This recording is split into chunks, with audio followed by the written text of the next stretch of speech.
And so, while the monastery bells continued to ring, a new chapter began to be written, full of hopes, uncertainties and, above all, that pinch of mystery that only ancient places can preserve. The days in Orduna became a kaleidoscope of emotions. During the day, the warm light of the sun filtered through the colored glass of the ancient Gothic windows, creating plays of shadows and reflections that enchanted anyone who laid eyes on them, while in the evening, the monastery transformed into a place suspended between reality and dream, where the silence was interrupted only by the whisper of the wind between the stone walls. The nuns, now aware that they had embarked on a path of no return, devoted themselves body and soul to every detail of the restoration. Sister Miriam, with her attentive gaze and infinite patience, became the spiritual and practical guide for all the operations. Alongside her, Sister Beatrice and the other young companions attempted tasks that went far beyond simple prayer. They cleaned forgotten corners, brought faded frescoes back to life and rediscovered ancient recipes passed down from generation to generation, the same ones that once made the monastery's sweets famous throughout the region. Meanwhile, the village of Orduna was coming to life like never before. The locals, initially skeptical of the nuns' rebellion, were won over by their passion and the human warmth they emanated. The artisan workshops were crowded with visitors, and even the oldest people in the area, those guardians of memory, found themselves telling stories and legends about ancient miracles and apparitions that had taken place right within those walls. It was said, for example, that on full moon nights, an ancient Gregorian chant could be heard, as if the souls of the monastery's founders wanted to communicate a message of hope to those willing to listen. There was no shortage of moments of reflection and discussion among the nuns. Sitting around a solid wood table, in a room warmed by the crackling fire of the fireplace, they animatedly discussed the existential dilemmas and paradoxes that characterized their choice. Perhaps, in this rebellion of ours, there is a way to recover that purity that the modern world has forgotten, Sister Beatrice often commented, in a low voice full of wisdom. Sister Miriam, always the most pragmatic, added that the fight against authority was not only a question of principles, but also of necessity to preserve that enchanted place that had the power to transform lives. It was on one of those nights, as the stars dotted the dark sky, that a mysterious figure appeared. A man, reserved in his ways and with a past shrouded in mystery, knocked on the door of the monastery with an unexpected invitation. He introduced himself as Don Alejandro, a former art scholar and historian, who had spent years traveling around Spain in search of forgotten places and secret stories. With a calm voice and eyes filled with deep knowledge, Don Alejandro told of having studied the documents hidden in the basement of the monastery, revealing details that no one would ever have imagined. He spoke of ancient rites, cryptic symbols carved in stone and a network of secret passages that, according to him, extended far beyond the known walls. His words, full of mystery and charm, immediately captured the attention of all the nuns, but also that of the villagers, who gathered around the monastery to listen to his story. Don Alejandro explained that while the monastery had once been a spiritual center of inestimable value, it had also been the scene of secrets and occult alliances, a place where faith and power were inextricably intertwined.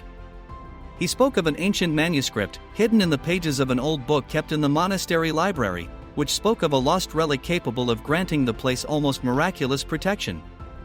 The relic, according to legend, had been forged during the time of the Great Invasions, a symbol of spiritual resistance against the adversities of history. The nuns, although hesitant at first, felt a growing curiosity and urgency to learn more. Sister Miriam proposed organizing an expedition into the most hidden recesses of the monastery, with the idea of finding traces of the manuscript and, perhaps, discovering the truth about the relic. Thus, among yellowed maps, ancient notes, and the help of Don Alejandro, the nuns entered forgotten corridors and secret rooms, exploring corners that seemed suspended in time. Every step was a challenge, every shadow a puzzle to be solved. During one of these excursions, in a crypt beneath the church, they discovered a symbol engraved in a stone that represented a phoenix, symbol of rebirth and immortal flame. It was a moment of profound emotion, in which ancient symbolism merged with lived reality, giving new life to their spirit and strengthening the conviction that, despite everything, their mission had a much greater meaning than a simple bureaucratic dispute. At the same time, the controversy with the diocese continued to rage. Monsignor Enrique, in an attempt to regain control, organized meetings and assemblies, trying to gather the consensus of the other members of the clergy. However, the passion and determination of the nuns, combined with the support of a growing part of the community, did not allow the monastery to fall into oblivion.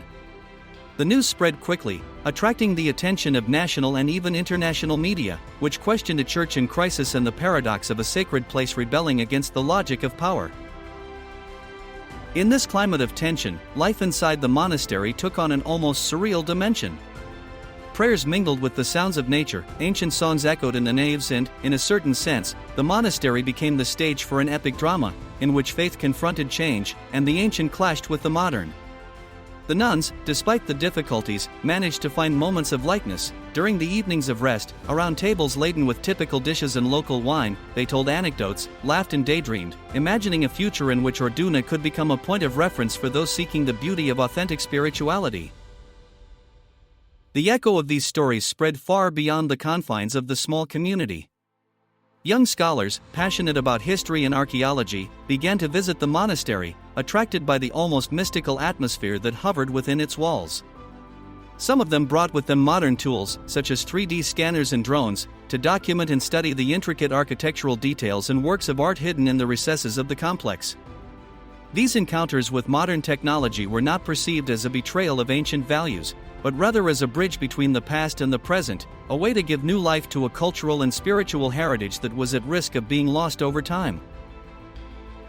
An unexpected turning point came when, during one of the searches conducted in the old cloister, a series of letters and diaries belonging to the nuns of the past were found. These documents, handwritten in an elegant calligraphy, narrated episodes of daily life, sacrifices and hopes, but also of secret loves and hidden passions. The emotion was palpable. The ancient words managed to convey a sense of continuity, as if time itself had stopped to allow those forgotten voices to resonate once again. The nuns read those texts with shining eyes, finding in them comfort and guidance, a way to better understand the deep roots of their monastic existence. Of course, there were also moments of great tension. The presence of Don Alejandro, who every day lit the fuse of curiosity and intrigue, at times also aroused suspicion among some of the villagers, who feared that the past might hide truths too powerful to be revealed. On a cold winter morning, a night before the dispute with the diocese reached its climax, something inexplicable happened. A fire, of mysterious origin, broke out in one of the annexes of the monastery. Fortunately, thanks to the timely action of the inhabitants and the nuns themselves, the fire was put out before it could cause irreparable damage. That fact, more than a simple accident, was interpreted as a sign, a reminder not to lower one's guard and to keep the light of truth intact. The climate of uncertainty and rebellion, however, helped strengthen internal cohesion. Every difficulty faced became another piece in the construction of a new identity, that of a monastery that was no longer defined only by its walls, but through the passion, resilience, and courage of those who had chosen to believe in an ideal. The nuns, with their determination, had transformed a simple building into a symbol of resistance against conformism, a living testimony that faith, understood in a profound sense, knows no boundaries or predefined hierarchies. Over the following months, the monastery of Santa Clara de Orduna became a place of encounter and dialogue, where the barriers between past and present dissolved. Summer evenings were animated by songs, readings, and artistic performances that involved not only the local community, but also visitors from all over the country.